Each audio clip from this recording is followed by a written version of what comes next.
Hello and welcome to 360 Sports on Trust TV. On this program, we'll be bringing to you different sports stories with much emphasis on Nigerian sports. On today's show, we are going to take a look at some trending sports stories. I am Adeni Ajishafe. Nigerian Basketball Federation election suspended. Inspector General of Police weightlifting championship to debut in Nigeria. Mo Salah demands £500,000 per week to stay at Liverpool, as Manchester United are considering Ole Gunnar Solskjaer's sack.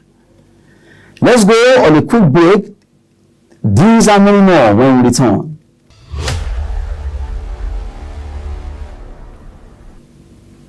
Thanks for staying with us. You are still watching 360 Sports on Trust TV.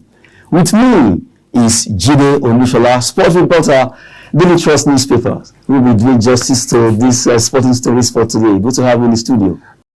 Well, it's good to be here. Well, a lot of sporting stories trending, but we start from basketball. Nigerian Basketball Federation election also be conducted in Benin. That should be in November, rather October 30. Now, that particular election has been suspended indefinitely by the Federal Ministry of Youth and Sport. And right now, a lot of noise around there. What do you see about this particular development? NBBF, that's the Basketball Federation, has been in crisis for about 4 years. And it's not surprising that the ministry decided to call off the election, because before then, so many crises had happened, had occurred. We had the athletes fighting with the president. That's the former president, Musa Kida. The issues that come up before the elections and everything. So it was all right for the ministry just to suspend these elections and let them sort out the gray areas, because going into the elections in Benin on 30th, instead of probably ending the crisis, it might actually even increase the tempo of the crisis, because the contestants are not comfortable with the constitution that has been adopted by the federation. They felt it was going to favor just one particular person, and they needed to be inclusive. So the NBBF is just so much crisis. So you just need, and there are two factions. We have two factions anyway, and both factions are not willing to shoot that sword. And of course, when you say two elephants are fighting, it's the grass. The grass suffers. And during this period of the crisis, there was no league. There was no league at all. For almost 4 years, no league. Even though the girls performed well even though they did well in the Olympics, so to say. We also saw the crisis, the monetary crisis that had to do with the Tigers, even the Tigers as well. So just that the Tigers are keeping quiet, but the Tigers, they came out to talk about it. And we also, the former Minister of Sports coming on TV, even the Sport Minister as well did a video. And a lot of things have just been coming up. And it's been sad. It's terrible that the NBBF is so much in turmoil right now, and it's our desire that they get to sort out this issue once and for all. But with the election being postponed, I think it's the right move by the ministry. I think the way it is right now, looking at this crisis, is really having a toll on Nigerian basketball. Yes. And if care is not taken, the fact that the suspension has been put on this particular election, does it mean, because we are supposed to be preparing for competitions, qualifiers for World Cup, and now administrators are still battling with what to do concerning their home? At the moment now, the caretaker committee is still in charge. At the moment, the minister inaugurated committee, so the NBBF committee, caretaker committee, they're still in charge, pending when they would go for the elective congress that's been suspended anyway. And of course, it will affect our preparation for international meets, basketball competitions. Even right now, these Tigers are, they're threatened that if their monies are not paid, they will go for any competition. And you need these girls, except you dump them and get another set of, which it is not proper. Because there's a framework. You need to know, as you are facing these people out, you are bringing in fresh. So you cannot face the whole team out as well. You fail. And even the people you want to use to replace them, they're not playing actively. That's if you are looking for your own base players. They're not even active. They're not even playing basketball. Most of them, I've spoken to a few of them. They're looking for clubs anywhere outside Nigeria. It can be Ghana, it can be Somali. And then just play. Let there be a template for them to compete. Yes, just these girls, these athletes, these players. This is their source of livelihood. They play for different clubs in Nigeria. So if their clubs are not talking, are not playing, how would they get money to feed? Okay, well, we just hope that the best will be done concerning Nigerian basketball, because really it's not really going well concerning that particular sport in Nigeria. Now let's digress a bit from basketball and move straight to weightlifting, where the Inspector General of Police weightlifting championship will be debuting, will starting here in Nigeria. And this will be a good one, because according to the statement coming from the Nigerian police force, they said they want to use this to give the force the glory days that they used to have, to at least bring it back to the fore, for them to know that yes, a lot of Nigerian stars were discovered in Nigerian police. The like of late Sunday Bada, Golden Lady Chima Ajua from Nigerian police force. Now they want to bring such back.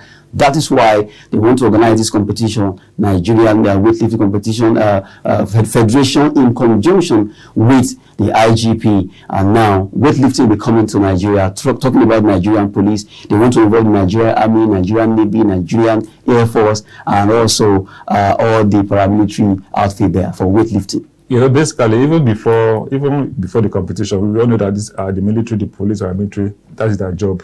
Of course, they keep fit, so they go to the gym regularly. They carry weight, so it's not something that you are being forced to do.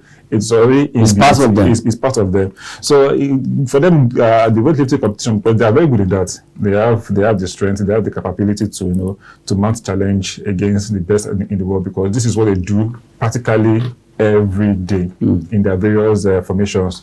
So I think this is a very good move by the IGP, to introduce, of course, bring on board the military, army, NDDC, all of them, all the paramilitary agencies together to fight for honors. I think this is a very good move, and them can now discover, like you said, new talents that are probably hidden, or who just did not want to come up before, to represent Nigeria in international competitions. And we have seen, like you said, there's Sunday Bada, of course, who won gold for Nigeria, the Golden Girl, Ajua. So it is inbuilt, because this is what they do regularly. They train, they run, they keep fit. So I think they won't have any challenge, bringing up new talent that will challenge for honors on the continental stage or international stage as well too. Hopefully, we just hope that best weightlifters will be discovered in this particular competition. And they said that is the Nigerian police force. They will make sure they sustain such a competition.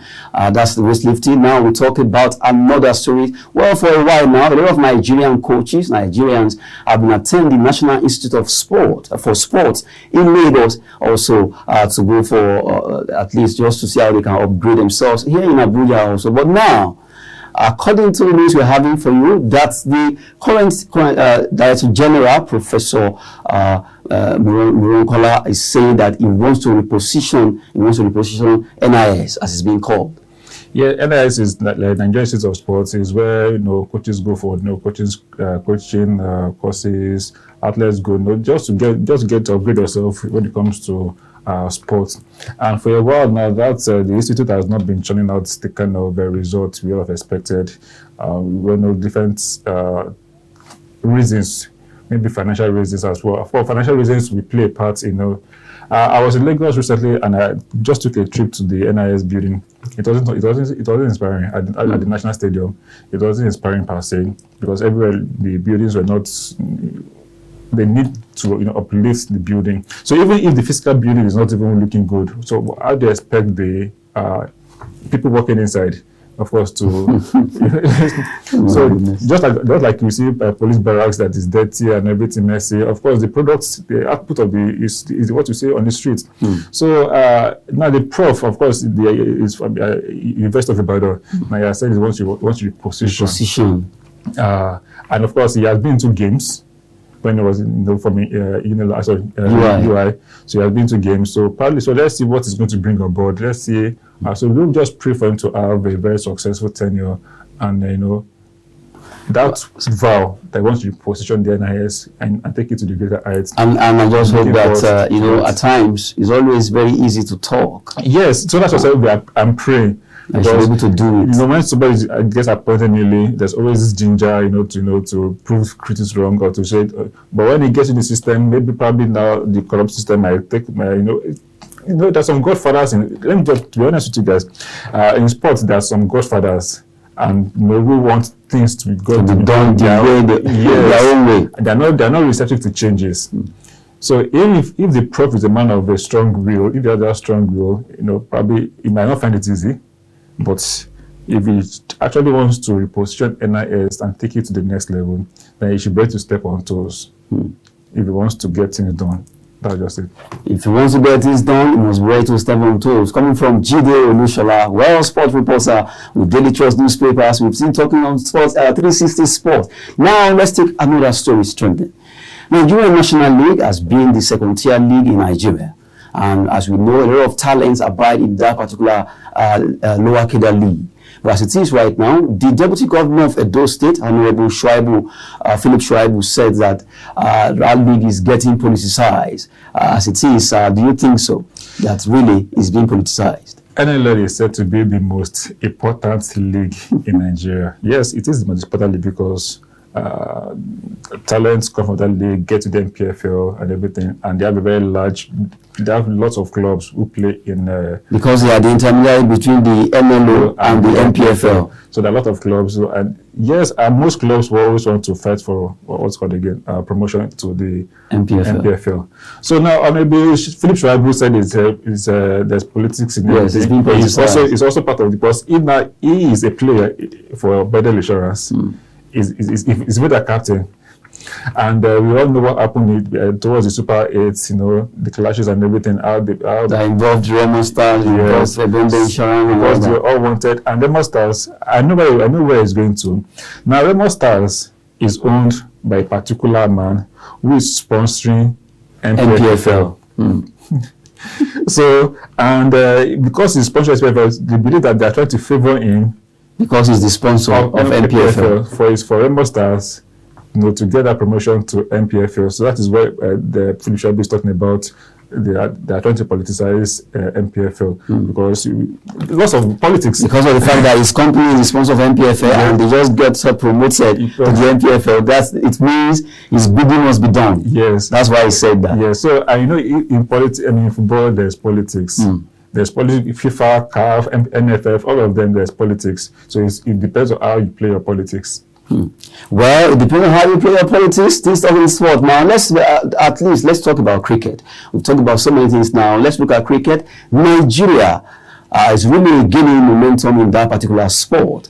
Over there in Lagos, at the University of Lagos, cricket over. They are trying their best as they've been defeating Sierra Leone, and now they are leading against Sierra Leone. And they will also be playing another game, but so far they are leading against Sierra Leone. Talking about Nigerian cricketers. As it is, a particular Nigerian, Francis Awo, was celebrated and he was even given a plaque and also some amount of money for the fact that he was able to score a lot of wickets against Sierra Leone. This is cricket. And a lot of Nigerians see this sport as Pakistani, Indian, Bangladesh kind of sport. But really, cricket is gaining ground in Nigeria. I'm not surprised why Nigerians feel that way. At least when I was in secondary school, I played cricket. I went to King's College, so maybe because the sports went down a bit. Just like boxing, we used to be a boxing nation. Then it went down. It did not really go down past it. It was just that there was no interest in cricket. People were still playing cricket, but now I think there's this shift from just football now and athletics. They're trying to diversify into other sports. We cannot just focus. Yes, football still remains the king of sports. The beautiful bride. Yes, that brings so much money. But there's a need for us to go beyond just football, athletics, basketball. Basketball is not gaining ground in Nigeria, so it's very little. There's interest in basketball. Even golf right now, there's little interest. So cricket has been there, and it is good that the Cricket Federation is trying to make it a popular game. Only few schools in Nigeria have cricket pitch. Very few schools. My secondary school had it at King's College. They have cricket pitch. I think Igbobi too. They have cricket pitch. So very few. So most schools don't have the pitch where they play. Where they play cricket. So so now that so not talking about this competition right now. I'm glad that Nigeria, and now we have a very good coach, a serial winner, a world champion as well too. So he's giving. So of course he's bringing his work of experience into the sport. Which is fantastic.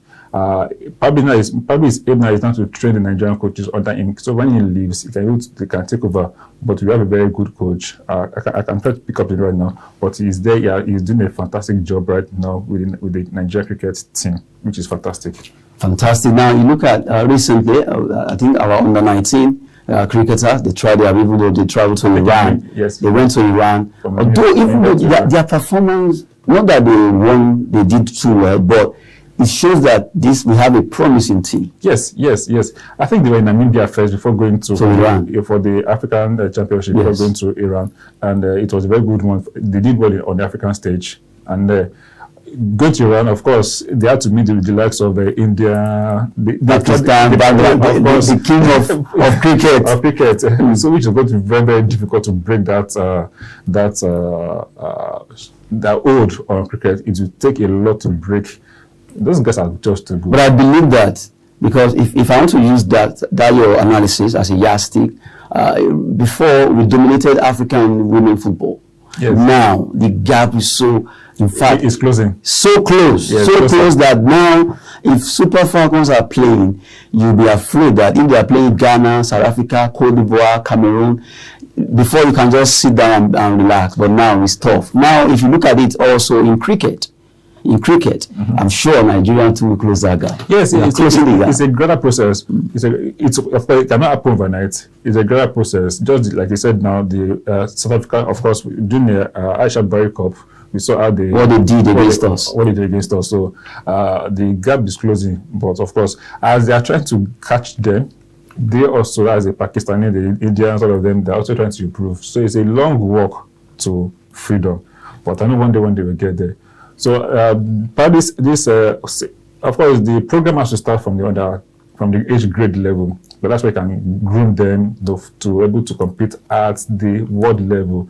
By then, the old ones at the world level will have gone, and so can able to reduce that gap little by little. At least, yes, then you can have it's not going to be a walk in the park. It's going to be a very tough one. Good one. It will be a walk in the park from Jide. They are now looking at the fact that recently a team called Manchester United, they were beaten by Liverpool over there at the Old Trafford. A particular player, Mohamed Salah, popularly known as Mo Salah, he was able to score in that encounter, and now he's becoming a player that a lot of people are like, wow, this guy is outrageous. The way he banging goals for his club. He's demanding £500,000 from Liverpool for him to renew his contract with them. He works every amount, any amount. Even $1 million or £1 million. This right now, Mo Salah is at this stage now time is the best player right now. As a striker. He's better than Messi right now. He's better than Ronaldo right now. Lewandowski. Mention them. He's at the top. He's at the top right now because for someone to score a trick against Man U at the Old Trafford, it happened last with Ronaldo de Lima, Manchester United versus Real Madrid. Ronaldo was the first person to score a hat-trick in Old Trafford. Now Mo Salah is not the first African. Yes, an Egyptian to do so. To score a hat-trick in Old Trafford. And do it with so much ease. With his left leg. Come on. There was no. He did struggle for it. He did not struggle. It wasn't as if every time you watch such a game, you'll be like, come on, how is this guy doing it? Slippery. He's playing with flair. He's not playing with. Let me see what about. Let me take you on this. Recently, after the match, you remember Yakubu Ayegbe, former Super Eagles star, was like, okay, I agree, Mo Salah is the best player in the world and all that. People have been comparing, and he said, and I quote, that Didier Drogba still stand as the best so far from Africa when it comes to goal scoring, but trying to equate Mo Salah and Drogba or any other person would be injustice to people like Drogba and Samuel Eto'o. I don't like comparing people of different years or different stages of life. But they are not in the same time. When people are comparing Messi or Ronaldo with Pele, what happened in Pele's time is different from what happening right now. Yes. Yes, Drogba is a goal king, or he was a goal king when he was in his active days and everything. When he was playing, Mo Salah was playing, but he was still coming up. Mo Salah was still growing as a young boy. As a young boy there. So you cannot compare. So I don't compare the goal scoring exploits of Drogba to now Mo Salah. They are playing in two different eras now. Two different eras. And Mo Salah is about to eclipse the number of goals that Drogba has scored in the Premier League. He will surely beat that. He will beat that particular he will. So record. Once he beats it, we have to compare Drogba with in terms of number of goals. Maybe to some the style of comparing Ronaldo, Messi with Pele and Maradona. If I look at Mo Salah is not a striker. Drogba is a point man. Yes. Is your standard number 9, giving the ball, and Mo Salah is not a striker. He comes from the wings. And he operates so easily. Yes. And he scores. So you can't even talk about their, the way they score. But so they have different skills, they have different attributes. So comparing, but I think I understand where Ayegbeni is talking about, because they were in the same era. Yes. But though Ayegbeni went down, Drogba still remained. But they're in the same era. So he still views Drogba in that light. Outstanding player that deserved that accolade. But Drogba was outstanding, no doubt. He was very good for both Chelsea, Cote d'Ivoire, and other clubs. They went to Turkey as well too. So it was good. So let's not take that away from him. But they are playing in different eras.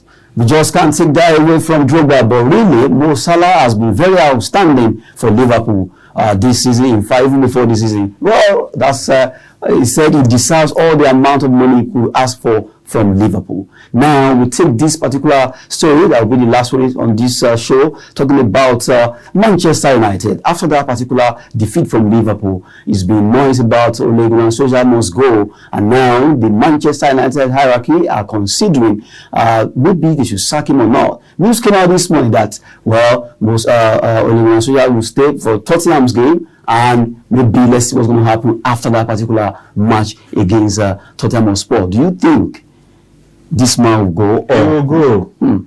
His sack letter, I'm sure, has been printed. He's not to lose. Seriously? I'm not a Man U fan anymore. You saw the letter? In spirit.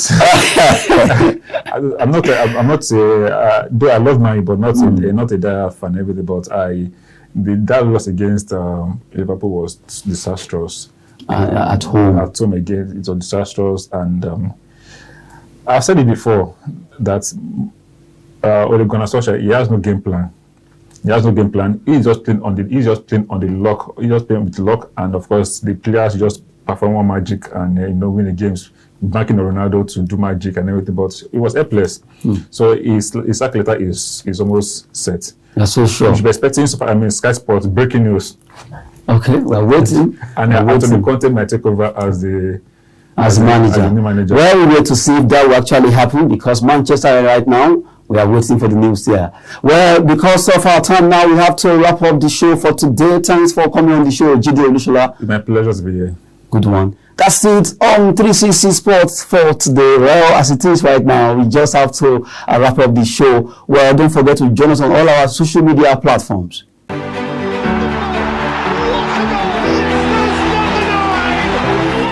Celebration!